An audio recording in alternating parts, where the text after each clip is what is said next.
Welcome to my YouTube channel. First of all, please like and subscribe my video. Today we are going to explain chapter acid, base and salt, and in this our topic is acid base indicators. You know that acid and base take different roles in different substances. Like acid base indicators divided into three types. First is natural indicators, second is synthetic indicators, and third is olfactory indicator. In these indicators, first we are discuss natural indicators. Natural indicators like litmus,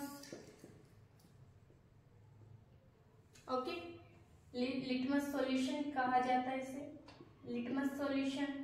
Second, we are taking here is red cabbage, natural है ये, and third is turmeric. आपको पता है litmus solution जो है एक plant से हमें मिलता है जो कि है लिचन प्लांट, लिचन नाम से होता है, जो कि जब हम वाटर में डिसॉल्व करते हैं तो लिटमस सॉल्यूशन फाउंड होता है।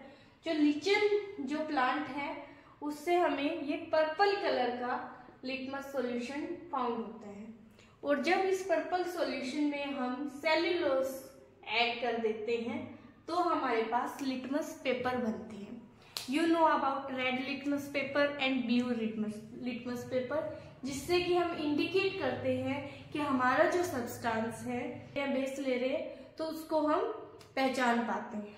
तो देखिए, सबसे पहले हम बात करते हैं लिटमस सॉल्यूशन की। लिटमस सॉल्यूशन जो है लिटमस पेपर बनाता है, और अगर लिटमस पेपर रेड है और उसे हम किसी सब्सटेंस में डिप कर रहे हैं, किसी लिक्विड में डिप कर रहे हैं, तो अगर वो ब्लू में चेंज हो जाता है तो वो सब्सटेंस कैसा होगा? वो सब्सटेंस बेस होगा, ठीक है। और अगर ब्लू लिटमस पेपर है वो रेड में चेंज हो जाता है तो हमारा जो सब्सटेंस है वो कैसा होगा? एसिड होगा, ठीक है। तो red litmus paper turn into blue, then substance is base, and blue litmus paper turns into red, then it is acid. अगर रेड लिटमस पेपर हम एसिड में डालते हैं तो उसका कलर चेंज नहीं होगा, वो रेड ही रहेगा, जिससे कि हम कंफर्म कर पाते हैं कि वो एसिड है, ओके। तो इस तरह से लिटमस पेपर वर्क करता है। बात करें हम रेड कैबेज की, तो रेड कैबेज का जो जूस होता है ना, वैसे वो पर्पल कलर का होता है, ठीक है, पर्पल कलर का होता है। जब हम इसमें सब्सटेंस डालते हैं और उसका कलर चेंज हो जाता है रेड कलर में, then we found that it is acid, and colour changed into green, then we find it is base, ठीक है। यानी कि अगर जो ये पर्पल कलर का जो कैबेज जूस है या कैबेज है उसमें रेड कैबेज कह देते हैं, वैसे इसका जूस पर्पल होता है। जब वो रेड कलर में चेंज हो जाएगा तो वो एसिड है, और वो ग्रीन कलर में चेंज हो जाएगा तो सब्सटेंस हमारा बेस है। जैसे कि हम एक कैबेज का एक लीफ ले देते हैं और उसके ऊपर हम सब्सटेंस डालते हैं। अगर वो जो पार्ट है जिसपे हमने एसिड डाला है, एसिड रेड में चेंज हो जाएगा, और वो सब्सटेंस अगर ग्रीन में चेंज हो रहा है then it is base. Next है टर्मरिक इजीली अवेलेबल हो जाती है हमारे किचन में।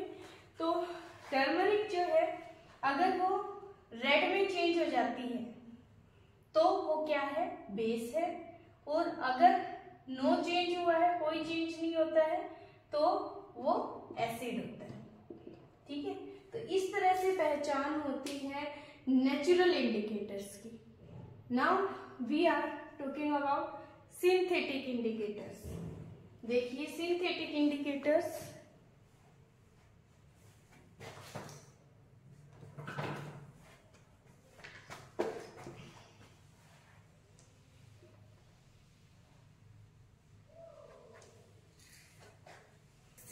इंडिकेटर्स में आते हैं मिथाइल ऑरेंज एंड फिनोपैथेलिन।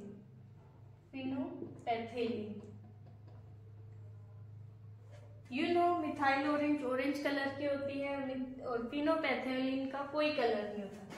ये ऑरेंज कलर की होगी और फिनोपैथेलिन का कोई कलर नहीं होता, नो कलर, ठीक है, ट्रांसपेरेंट पानी जैसी होती है, ठीक है।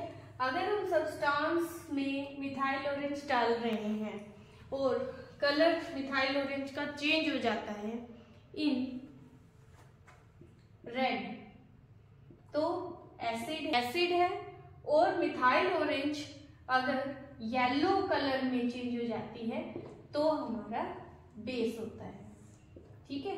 अगर मिथाइल ऑरेंज रेड में कन्वर्ट हो रहा है देन इट इज एसिड, और मिथाइल ऑरेंज येलो में कन्वर्ट हो रहा है देन इट इज बेस। क्योंकि ये जो सब्सटेंस है ना, ये इंडिकेटर्स जो है सिंथेसाइज्ड होते हैं, यानी कि हम बनाते हैं केमिकल रिएक्शन से।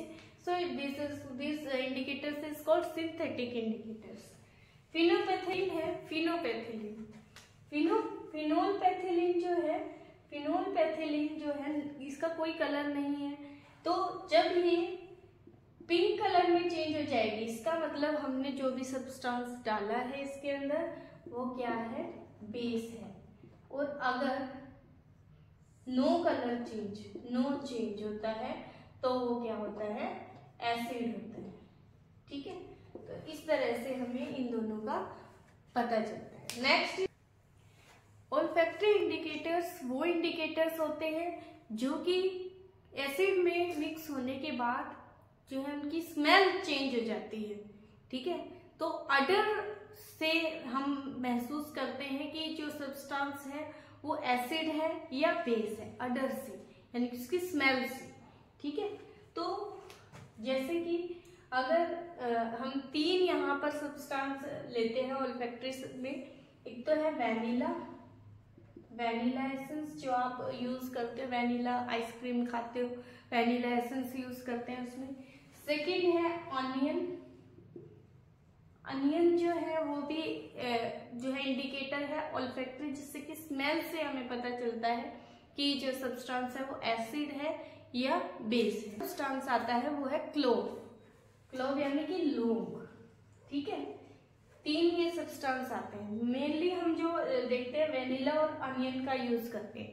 देखिए इसमें क्या होता है, वेनिला जो एसेंस होता है उसको जब हम एसिड डालते हैं तो उसमें जो स्मेल आती है वो जो है वेनिला की ही रहती है, ठीक है, सेम स्मेल रहती है। लेकिन अगर एसिड डाल रहे हैं तो सेम स्मेल है, और बेस डाल रहे हैं तो इसकी स्मेल जो है वो हट जाती है, स्मेल नहीं रहती, नो स्मेल, ठीक है। अगर वेनिला की स्मेल आनी बंद हो गई है यानी कि जो हमने सब्सटेंस डाला है वो बेस है और वेनिला की स्मेल सेम आ रही है तो वो जो सब्सटेंस डाला है वो एसिड है। क्लियर है। अनियन में भी सेम प्रोसेस होता है। अनियन में अगर हम एसिड डालते हैं तो उसमें भी सेम स्मेल रहती है, लेकिन बेस डालते हैं तो नो स्मेल, कोई स्मेल नहीं रहती अनियन की। इस तरह से हम ये चीज करते हैं। सेम वे क्लोव में होता है।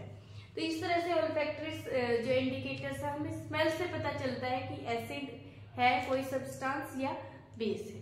होप सो आपको एसिड बेस इंडिकेटर्स समझ आए होंगे। तो नेक्स्ट वीडियो में हम इसमें आगे प्रोसीड करेंगे। Thank you, have a nice day and like and subscribe my video. Okay.